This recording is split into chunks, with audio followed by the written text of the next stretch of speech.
वो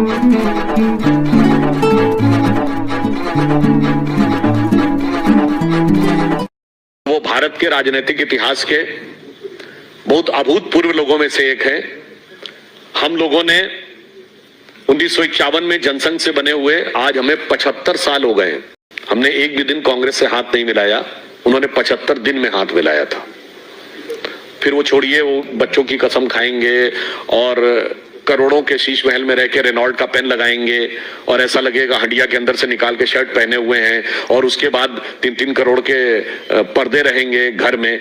वो सारी बातें अपनी जगह हैं, परंतु जहां तक इसकी बात है तो देश की जनता ने, और वो भारत के इतिहास के ऐसे इकलौते नेता रहे हैं जो सर्वोच्च न्यायालय में आरोप लगाने के बाद माफी मांग चुके हैं।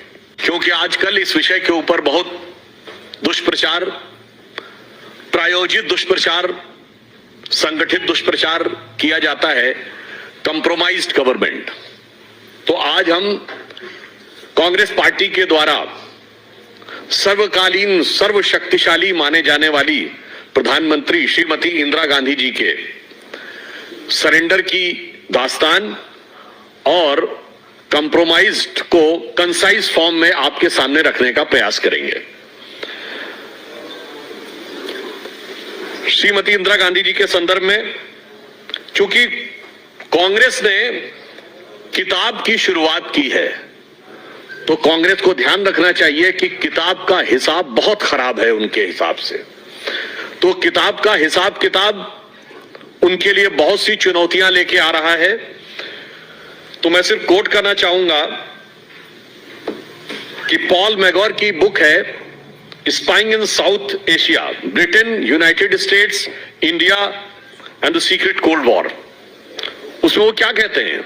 उसमें वो कहते हैं कि भारत के व्यवस्था का कोई भी ऐसा हिस्सा नहीं था जो उस समय अमेरिकी खुफिया एजेंसी CIA की जद में ना हो।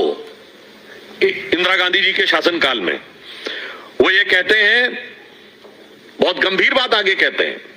वो कहते हैं in his 1978 memoir a dangerous place, Moynihan US ambassador confirm that to his knowledge CIA has twice intervene in Indian politics. और अब इंटरवीन किस तरीके से किया है? On both the occasions agency has funnelled money to the ruling Congress party. In one instance, the ambassador charged that the CIA money has been passed directly to Mrs. Gandhi in her capacity as the party president. मुझे लगता है कि अब इस compromise को analyse करने में किसी को बहुत समस्या नहीं होनी चाहिए। फिर कहानी सिर्फ इतनी नहीं रुकती है,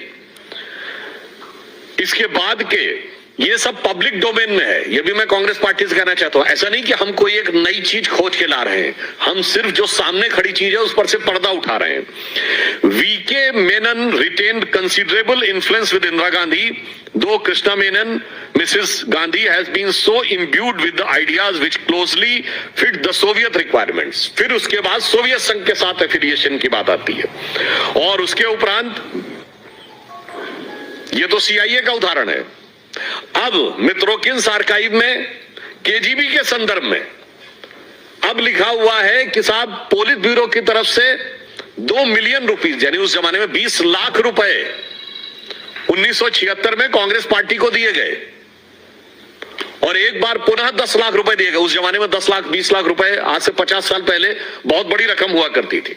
और ये वहां के पूर्व अधिकारियों ने लिखा है।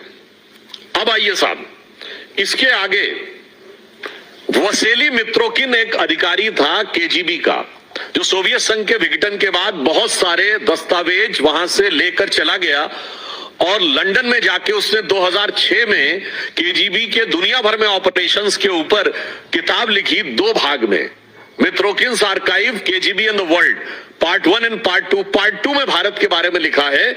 अब उसमें और भी गंभीर बात है। इन इंडिया लिखा हुआ है, in India on Moscow's insistence back in May 1976 that India altered the exchange rate of rouble on the import of Soviet goods from ₹8.33 to ₹10 to the ruble. यानी सीधे केजीबी के प्रभाव में कंप्रोमाइज करके भारत की रुपए की विनिमय दर रूबल के संदर्भ में बढ़ाकर 8.33 से 10 कर दी गई, ताकि सोवियत संघ से अधिकाधिक हो सके और उसकी कीमत भारत के लोगों को चुकानी पड़े। अब उसके उपरांत ही 1977 में कांग्रेस की हार के बाद बाकायदा मॉस्को में बैठक हुई कि भाई इतना सब कुछ करने के बाद भी हम हार कैसे गए। अब उसके बाद भी किसी को नहीं समझ में आता है कि क्या कंप्रोमाइज होता है, तो फिर उनको और बेहतर तरीके से समझना चाहिए। मैं ये भी कह रहा हूं, विकीलीक्स में जो लिखा है मैं नहीं कह रहा हूं ये पूर्णतः सत्य, पर आज तक कांग्रेस ने उसका खंडन नहीं किया है। विकीलीक्स में लिखा हुआ है कि जो न्यूक्लियर टेस्ट पाकिस्तान करने जा रहा था in the decade of early 80s, और इस बारे में एक अमेरिका के जो न्यूक्लियर इन्वेस्टिगेटिव एनालिस्ट हैं रिचर्ड बर्लो, उन्होंने भी अपनी किताब में लिखा कि अर्ली 1980s पाकिस्तान के कहूटा रिएक्टर को डिस्ट्रॉय करने के लिए एक प्रस्ताव आया और इजराइल उसमें सहयोग करने को तैयार था, मगर मिसेस गांधी इसके लिए तैयार नहीं हुई। और अगर ऐसा हो जाता तो आज भारत नहीं, उसने लिखा है विश्व में बहुत सारी समस्याओं का समाधान हो सकता था। तो आज जवाब इस बात पे चाहिए कि आप तैयार क्यों नहीं हुए जब सब सारी चीजें तैयार थी। इसके अलावा आप सभी को ज्ञात है कि कच्चा थीवू आइलैंड किस ढंग से श्रीलंका को दे दिया गया, और सबसे बड़ा कंप्रोमाइज ये कि 1971 की उस ग्रैंड विक्ट्री को कैसे राजनीति की कूटनीति की मेज पर उस शानदार विजय को पराजय में तब्दील कर दिया गया, जब हमने पाकिस्तान के 93,000 युद्धबंदी वापस किए और अपने 54 वापस नहीं लिए। पाकिस्तान ने हमारा 30,000 स्क्वायर मील का जो इलाका कब्जे में है वो नहीं वापस किया, और आज का जो पाकिस्तान यानी तत्कालीन पश्चिमी पाकिस्तान का 2,500 से 3,000 स्क्वायर किलोमीटर जो हमारे कब्जे में था वो वापस कर दिया गया। मैं पूछना चाहता हूं 93,000 देके 54 वापस ना लेना, ये कौन सा कंप्रोमाइज था और ये किसके आधार पर किया गया था। और मैं तीसरा भी उदाहरण आप सबको बता देना चाहता हूं, 1974 का पोखरण का परमाणु विस्फोट भारत के अनाउंस करने से पहले रशिया और अमेरिका दोनों ने अनाउंस कर दिया था कि इंडिया हैज कंडक्टेड टेस्ट। यह इस बात का प्रमाण है कि भारत की गोपनीय से गोपनीय जानकारी भारत से पहले उस समय की विदेशी शक्तियों के पास थी, और उस समय इंदिरा जी की सरकार ने बड़े विनम्र स्वर में झुककर कहा था ना ना, हमने ये हथियार के लिए नहीं किया है, हमने शांतिपूर्ण कार्यों के लिए किया है, इसीलिए भारत पे प्रतिबंध नहीं लगा था। उसकी वजह 1998 में जब 11 मई को दोपहर 3:15 बजे अटल जी ने कहा था India has conducted a nuclear test in Pokhran range, it was a shock to America and to Russia both.